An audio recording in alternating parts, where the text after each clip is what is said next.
家好，歡迎嚟到我嘅 YouTube Channel，我係 Wendy，歡迎大家嚟到我嘅首爾旅遊 Vlog。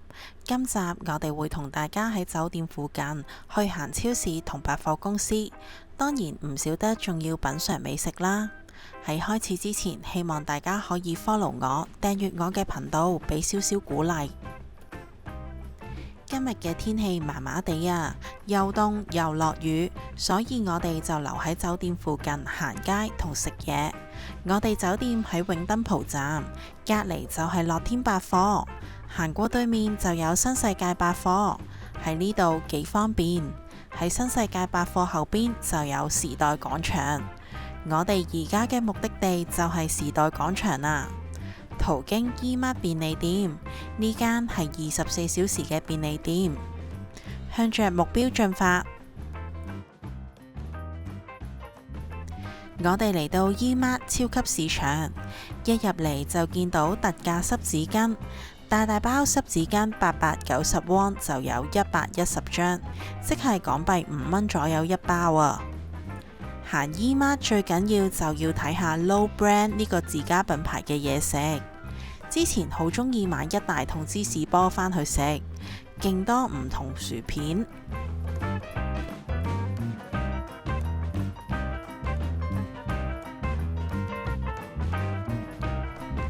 呢堆薯片5000 won 就有5包，平均一包1000 won，即係等於港幣5個半左右一包。呢盒就係魷魚遊戲嗰個餅啊！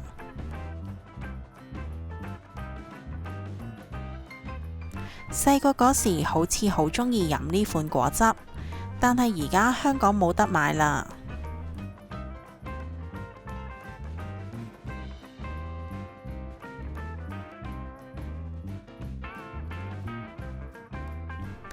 我哋每次嚟到都好中意買新出嘅韓國拉麵，最新而家有黑白大廚出嘅炸醬麵同拉麵。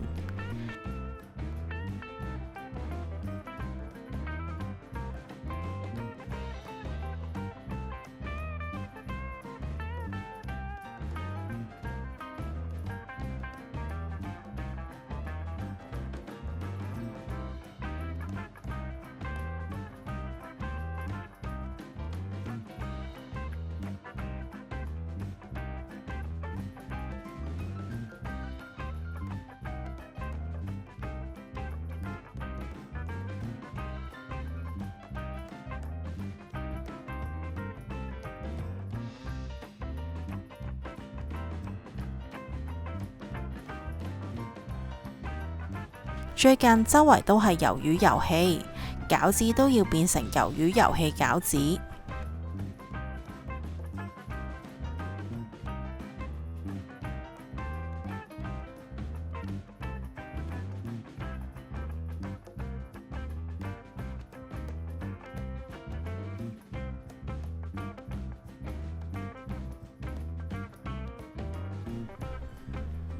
睇下啲人參。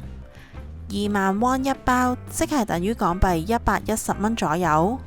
人參咁平，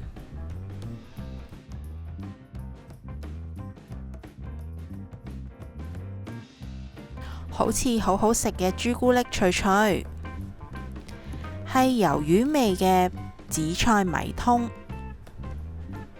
全部零食都整成魷魚遊戲嘅圓形、三角形、正方形。魷魚遊戲真係好 hit， 超市都有得買新鮮長腳蟹。呢度好多款撈飯紫菜都好好食啊！好大包魚蛋，好多款腸仔。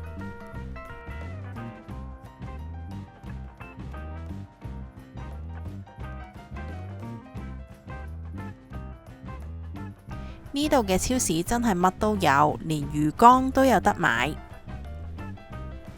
以前喺韓國好中意買水樽，但係而家就好難買到，因為冇咗我最喜愛嘅 MIK Made in Korea。卡比獸 cushion 好得意啊，好大隻，仲可以伸隻手入去，唔使2萬 won 有一個，即係唔使港幣110蚊啊！咁大個 cushion 好抵啊！仲有百變怪，真係好得意啊！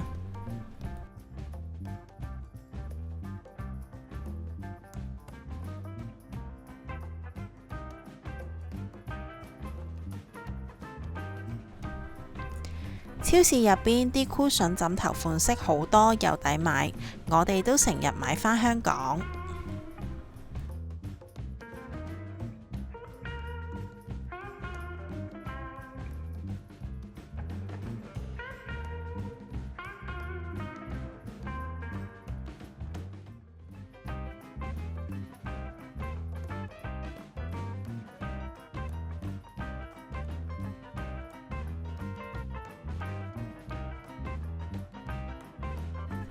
一大袋餐包3980 won 有20個，平均港幣1蚊左右一個，好抵啊！啲餐包、牛角包、蛋糕全部都係大大盒一份，呢啲大大份就好難買嚟試食啦。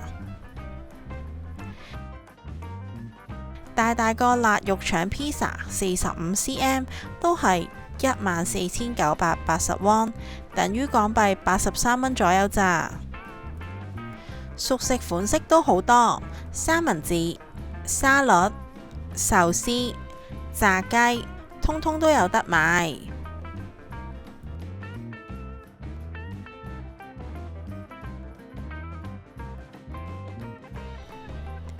我哋通常嚟到韓國超市都會必買嘅嘢，就係女性用品 M 巾，好多時都有特價，買一送一，又平又好用。一定要入貨。行完超市就喺商場揾咗間餐廳食飯，我就揀咗大醬豆腐湯、醬油蝦飯、炒牛肉。阿妹就揀咗大醬臭豆腐湯、白切肉、拌飯。呢度唔使驚唔識落單，喺台面就有部平板俾你自己揀嘢食。一個餐12000 won，即係港幣66蚊左右，價錢都 OK 啦，味道正常好食。食完飯，我哋就繼續行街，行咗去百貨公司入邊類似 food court 同買手信嘅地方。Godiva 新出咗朱古力薯片。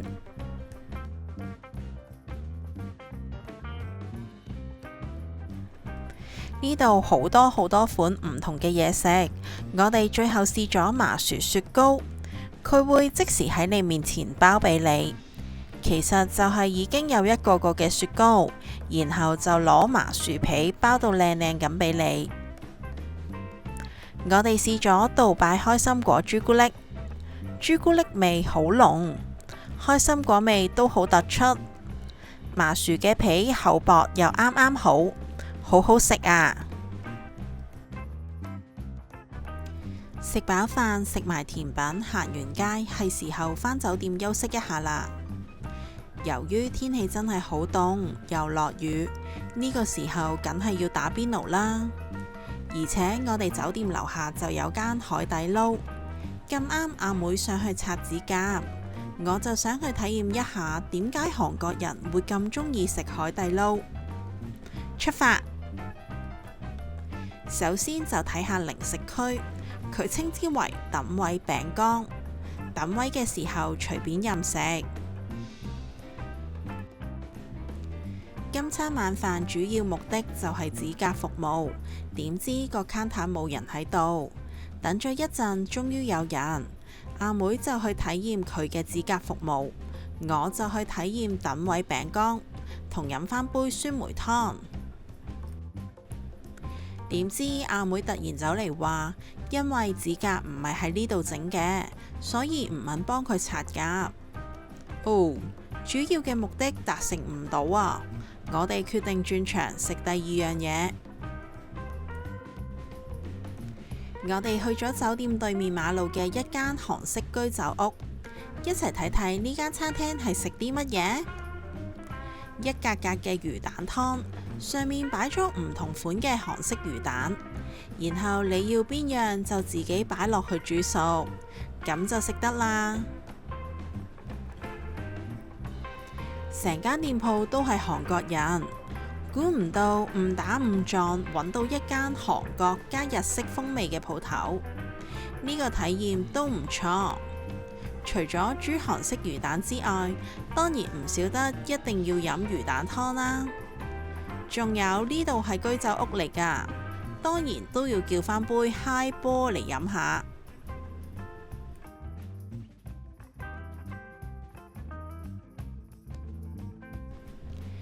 嘢食嚟啦，嚟咗一個飯盒，煎蛋、紫菜、泡菜、飯，將佢變成拌飯，咁就食得啦。我哋仲叫咗泡菜煎餅，嚟到見到個樣好脆啊，就咁見到就有啲粟米同埋泡菜，切嘅時候就覺得原來唔係好脆，佢係軟身嘅泡菜煎餅，有好多餡料，味道啱啱好，好食啊！跟住我哋繼續就試唔同款式嘅韓國魚蛋，食飽飽好滿足啊！行返過對面馬路返酒店，大家記得留言話俾我知，你哋去韓國首爾中意食啲咩？有咩好介紹，記得話我知，等我哋可以周圍去試試。感謝你觀看我嘅影片，再一次提提大家，記得 follow 我哋 YouTube channel， 撳埋鐘仔同埋俾 like 支持我哋啊！拜拜。